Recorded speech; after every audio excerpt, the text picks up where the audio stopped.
Oke, assalamualaikum warahmatullahi wabarakatuh. Saya ucapkan kepada teman-teman atau rekan-rekan mahasiswa, selamat datang. Kita bertemu lagi di mata kuliah pengantar ilmu ekonomi bersama saya Andika Oyudiono, yang nantinya akan memberikan materi ini secara lengkap dan jelas. Jadi saya harap nanti terkait dengan perhatiannya ya, mengenai materi-materi yang akan saya sampaikan, mohon diamati secara serius, kemudian disimak dari awal hingga akhir, jangan di skip. Oke, untuk start pertama ya, jangan lupa untuk di like, di share, dan di follow ya, atau di subscribe video ini atau YouTube ini. Semoga apa yang saya sampaikan ini menjadi manfaat bagi kita semua dan orang lain. Oke, lanjut saja pada pertemuan di sore hari ini atau malam hari ini. Jadi kita membahas mengenai pendapatan nasional. Jadi mengenai ujian yang kemarin yang sudah saya lakukan melalui via YouTube, saya sudah menilai mengenai jawaban Anda sekalian, dan mungkin ada beberapa teman dari kalian yang masih belum memahami mengenai materi 1 sampai dengan 6. Jadi nanti untuk mengenai materi tersebut silahkan disimak kembali melalui YouTube atau video yang sudah saya unggah di YouTube. Oke, selanjutnya yaitu materi setelah UTS ini, yaitu mengenai pendapatan nasional. Jadi dalam penjelasan kali ini mengenai pendapatan nasional, secara simpel saja kita ketahui bahwasanya pendapatan itu sama dengan penerimaan ya. Kalau kita berbicara mengenai penerimaan, berarti ada suatu aktivitas atau suatu kegiatan yang sudah kita lakukan, sehingga apa yang sudah kita peroleh itu nantinya akan memperoleh suatu hak, yaitu dalam bentuk pendapatan atau penerimaan. Oke, kita langsung saja pada fenomenanya ya mengenai pendapatan. Jadi di sini saya screenshot ya dari beberapa artikel, salah satunya di liputan6.com. Ini salah satu mengenai pendapatan nasional, yaitu fenomena pendapatan nasional, di mana dengan headline 2 bulan operasi WK Rokan sumbang 2,7 triliun ke pendapatan negara atau nasional ya. Jadi di sini apa yang menyebabkan pendapatan negara mengalami peningkatan yang cukup tajam atau penambahan pendapatan yang cukup tinggi ya. Ternyata setelah dibaca dengan teliti, di sini adanya peningkatan atau penyumbangan pendapatan terbesar ini dikarenakan ya, di sini ada, saya garis dulu ya sebentar. Jadi di sini ada penjelasannya guys, atau teman-teman mahasiswa semua, bahwasanya penjualan minyak mentah ke bagian negara sebesar 2,1 triliun. Selain itu perusahaan juga telah melakukan pembayaran pajak sebesar 607, miliar, termasuk pajak-pajak ke daerah. Nah, ini salah satu alasan terjadinya peningkatan pendapatan negara atau sumbangan yang diberikan terbesar pada WK Rokan kepada negara ya, dalam bentuk pendapatan. Oke, selanjutnya kemudian di sini ada headline mengenai pendapatan negara tumbuh 16,8% hingga September 2021. Menq di sini sistem keuangan aman ya. Kenapa kok bisa aman ya? Jadi di sini ada beberapa alasan mendasarinya.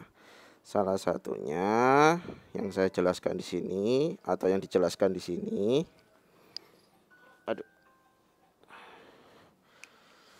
Ya. Jadi di sini adanya ya, salah satu klaim di sini adalah pulihnya aktivitas ekonomi tercermin pada perkembangan beberapa indikator dini hingga September 2021 yang menunjukkan perbaikan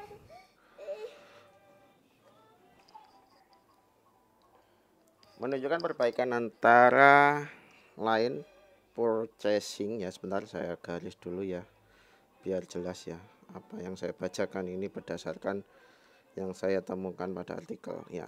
Jadi menunjukkan perbaikan antara lain Purchasing Manager Index PMI di mana manufaktur kembali berada pada zona ekspansif di level 52,2. Hal ini menunjukkan bahwasanya terjadi peningkatan mobilitas penduduk dengan indeks belanja masyarakat, kemudian penjualan kendaraan bermotor, penjualan semen, serta konsumsi listrik sektor industri dan bisnis, ujar Sri Mulyani.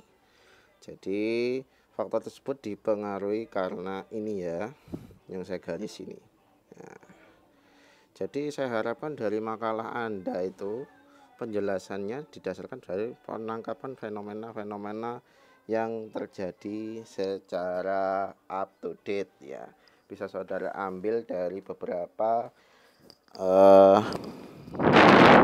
berita ya, berita online yang bisa saudara ungkap dan jelaskan mengenai faktor-faktor penyebab terjadinya peningkatan pendapatan tadi ya.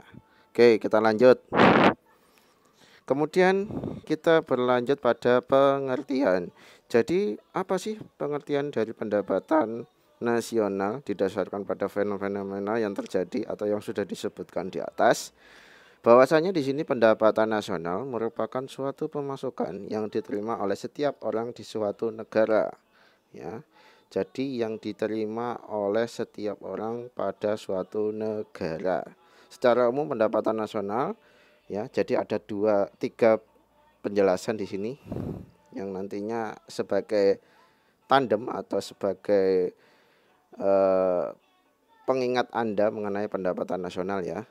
Di mana di sini secara umum pendapatan nasional juga bisa diartikan dengan jumlah nilai barang jasa yang dihasilkan oleh suatu perekonomian dalam waktu tertentu.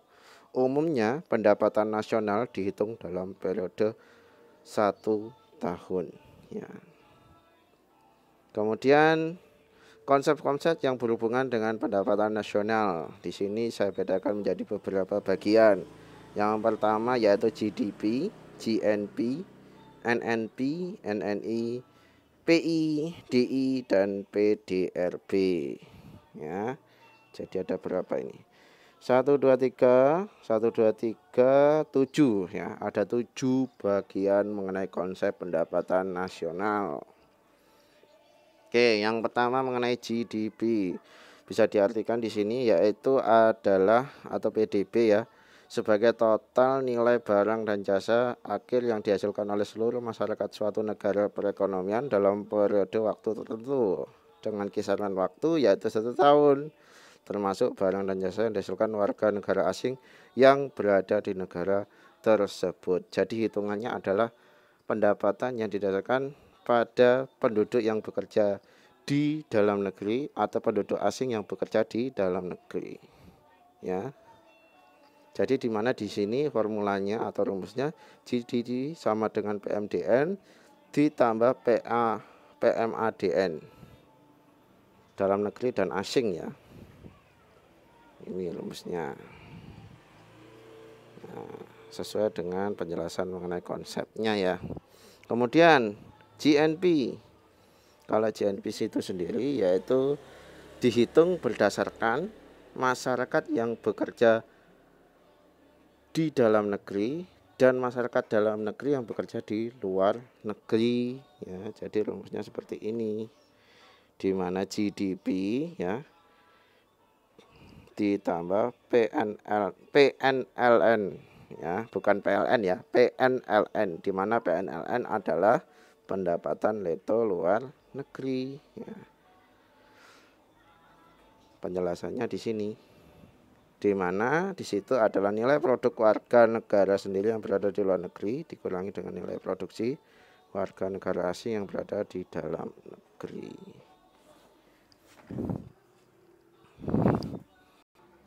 Kemudian kita beralih pada NNP, di mana di sini dijelaskan bahwasanya produk nasional itu adalah jumlah nilai barang dan jasa yang didapatkan dari produk nasional bruto dikurangi dengan penyusutan dan barang pengganti modal. Dengan formula atau rumusannya adalah sebagai berikut, di mana NNP yaitu GNP ya, penjelasannya di atas tadi ya, dikurangi dengan penyusutan ditambah dengan barang pengganti modal. Oke ya, selanjutnya di NNI. NNI atau pendapatan nasional neto adalah produk nasional neto dikurangi dengan pajak tidak langsung atau subsidi dan ditambah dengan subsidi, ya. Di mana NNI sama dengan NNP ditambah dengan pajak tidak langsung.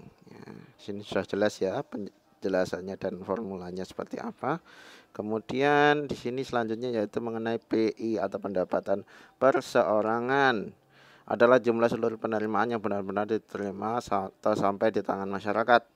Tetapi ya di sini digarisbawahi bahwasanya tidak semua pendapatan sampai ke tangan masyarakat karena masih harus dikurangi dengan laba yang ditahan, iuran asuransi, kemudian iuran jaminan sosial, pajak perseroan, dan ditambah dengan pembayaran pinjaman atau transfer payment.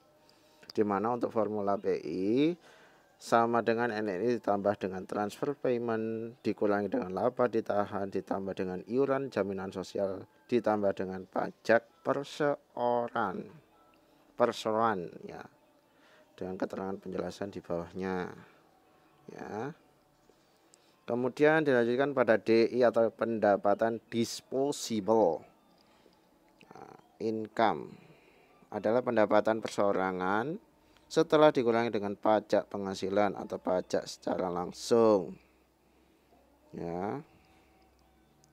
Di mana di sini DI sama dengan PI ditambah dengan pajak langsung. Kemudian selanjutnya slide pada PDRB. PDRB di sini sesuai dengan konsep penjelasannya adalah jumlah keseluruhan dari nilai tambah bruto atau pendapatan atau penerimaan suatu daerah tersebut yang berhasil diciptakan dari suatu kegiatan ekonomi yang berada pada suatu wilayah selama periode waktu tertentu. Misalnya PDRB pada DKI Jakarta, kemudian Provinsi Jawa Timur, DI Yogyakarta, Jawa Tengah, ya, dan lain sebagainya. Oke, selanjutnya dalam penjelasan konsep juga ada istilah kita akan menganalisis didasarkan pada perhitungan mengenai pendapatan nasional didasarkan pada 3 cara perhitungan dengan metode atau 3 pendekatan nasional. Yang pertama yaitu pendekatan produksi, pendekatan penerimaan, pendekatan pengeluaran. Di mana di sini pada pendekatan produksi ya hanya mencakup perhitungan nilai tambah pada setiap sektor lahan produksi. Nilai tambah yang dimaksud di sini adalah selisih nilai produksi dengan nilai biaya atau nilai input yang terdiri atas bahan baku yang terlibat dalam proses produksi, termasuk bahan baku dan bahan penolong ya. Jadi ada 2. Bahan baku dan bahan penolong. Sama saja kita menghitung pada penerimaan dari sisi produksi kemarin pada teori produksi, di mana TR sama dengan P kali I. Kalau di sini Y sama dengan P1 atau P dalam hitungan barang unit yang pertama dikali dengan I unit yang pertama ya. Jadi Y sama dengan P kali I atau TR sama saja dengan TR P kali I ya. Barang ke-1, barang kedua, barang ketiga, barang keempat, barang kelima, barang keenam, dan seterusnya. Ini didasarkan pada pendekatan produksi atau output ya. Output. Kemudian pendekatan pada sisi penerimaan, di mana di sini adalah jenis pendekatan pendapatan nasional diperoleh dengan cara menjumlahkan pendapatan dari berbagai faktor produksi ya. Faktor produksi ya, faktor produksi perlu diingat faktor produksi itu apa. Jadi faktor produksi seperti pada penjelasan teori produksi adalah segala sesuatu yang diperlukan untuk proses produksi ya, yang memberikan sumbangan terhadap proses produksi ya sudah jelas ya di sini. Masing-masing faktor produksi yang menghasilkan pendapatan berbeda-beda. Kalau dari sisi tenaga kerja itu dalam bentuk upah atau gaji, pemilik modal dalam bentuk bunga, kemudian pemilik tanah dalam bentuk sewa, keahlian atau skill dalam bentuk laba. Di mana di sini untuk formulanya adalah Y sama dengan R tambah W tambah I tambah P. di mana R itu adalah. Oke, next selanjutnya pada pendekatan sisi pengeluaran, di mana perhitungannya adalah menggunakan menjumlahkan seluruh pengeluaran sebagai berbagai sektor ekonomi, yaitu dari rumah tangga, pemerintah, perusahaan, masyarakat, luar negeri, suatu negara pada waktu periode tertentu, di mana di sini Y sama dengan C plus I plus G plus X min M. Di mana Y adalah pendapatan nasional, kemudian konsumsi untuk C, I adalah investasi, J adalah pengeluaran pemerintah, dan X adalah ekspor, dan M adalah impor. Ya, jelas ya. Kemudian selanjutnya yaitu mengenai faktor-faktor yang mempengaruhi pendapatan nasional. Sebenarnya tidak ada 6 di sini ya, masih banyak sekali mengenai faktor-faktor mengenai yang mempengaruhi pendapatan nasional. Tapi di sini saya ringkas menjadi 6 saja yang perlu diketahui, yaitu mengenai yang pertama yaitu kualitas sumber daya manusia yang didasarkan pada misalnya sisi pendidikan, kemudian potensi sumber daya alam mengenai aset alam yang dimiliki oleh suatu negara, kemudian jumlah modal yang digunakan yaitu berkaitan dengan SDM dan SDA yang ada pada negara tersebut, kemudian tingkat teknologi yang digunakan, apakah itu tradisional, modern, kemudian mengenai stabilitas keamanan yang berkaitan dengan situasi politik ya, yang ada di negara tersebut, kemudian mengenai kebijakan pemerintah, ya, entah itu dari sisi moneter maupun fiskal, ya, harus saling mendukung satu sama lain. Kemudian selanjutnya pada kurva pendapatan nasional, ya, kita mulai di mana di sini Y sama dengan C sama dengan di mana Y sama dengan C plus S, ya, Y sama dengan C plus S, di mana di sini untuk fungsi konsumsi atau C adalah suatu fungsi yang menunjukkan hubungan antara besarnya pengeluaran konsumsi dengan tingkat pendapatan. Jadi kita mempelajari dulu hubungan antara Y sama dengan C dulu, di mana C sama dengan A plus BY atau C sama dengan A plus BYD, di mana C adalah pengeluaran untuk konsumsi, A adalah auto consumption, B adalah MPC, ya. Kemudian adapun bentuk dari sifat kurva konsumsi yaitu ada 3 poin yang perlu saya sampaikan di sini. Mengapa gambarnya seperti ini? Jadi di sini ada sifat yang perlu saya jelaskan, ya. Sifat yang perlu saya jelaskan didasarkan pada 3 poin ini, di mana untuk kurva konsumsi memiliki slope kemiringan positif, ya. Ini ya. Yang artinya bila pendapatan naik, maka konsumsi juga akan mengalami kenaikan. Kemudian kurva konsumsi memotong sumbu C, ya, di 0 ini. Artinya walaupun pendapatan 0, konsumsi masih positif. Konsumsi yang tidak dapat 0 atau tidak sama dengan 0, artinya meskipun tidak memiliki pendapatan, ya, tidak memiliki pendapatan, tapi konsumsi tetap harus dilakukan. Hal ini dikarenakan bisa melakukan pinjaman atau dengan menarik tabungan. Jadi sudah ada istilahnya, ada yang dijagain, ya. Walaupun kita tidak memiliki pendapatan, kita bisa meminjamnya, ya, atau menarik dari sisi tabungan. Kemudian slide selanjutnya yaitu mengenai fungsi tabungan. Fungsi tabungan adalah fungsi yang menunjukkan antara hubungan S dan Y atau Y sama dengan S, ya. Y sama dengan S, di mana S sama dengan min A plus 1 min BY atau S sama dengan min A plus 1 BYD, ya. Kenapa gambaran kurvanya seperti ini? Di sini ada 3 poin yang perlu dijelaskan. Yang pertama yaitu kurva tabungan, bukan kurva konsumsi, ya. Kurva tabungan memiliki slope positif, artinya pendapatan Y naik, maka tabungannya juga akan mengalami kenaikan. Kemudian kurva tabungan memotong sumbu Y, artinya pendapatan 0, tabungan bersifat negatif. Tabungan bersifat negatif atau bisa sama dengan 0, artinya tidak memiliki pendapatan, maka tidak bisa menabung. Ya. Jadi itu penjelasan dari gambar kurva di samping ini. Kemudian kita beralih pada soal kasus. Ya. Mungkin agak sedikit cepat ya, nanti bisa di slow motion ya, melalui video yang sudah saya bagikan ini. Oke, selanjutnya ya, jangan lupa untuk di-share, di-like, dan di-subscribe video ini atau YouTube channel ini. Semoga bermanfaat bagi teman-teman, rekan-rekan mahasiswa dan teman-teman yang lain ya. Kemudian untuk soal kasus kita next lagi, yaitu mengenai soal kasus. Yang pertama, pada suatu perekonomian diketahui besarnya pendapatan suatu tahun tertentu sebesar 140 triliun ya. Bukan 11 triliun ya, tapi 140 triliun. Besarnya pengeluaran konsumsi sebesar 110 triliun.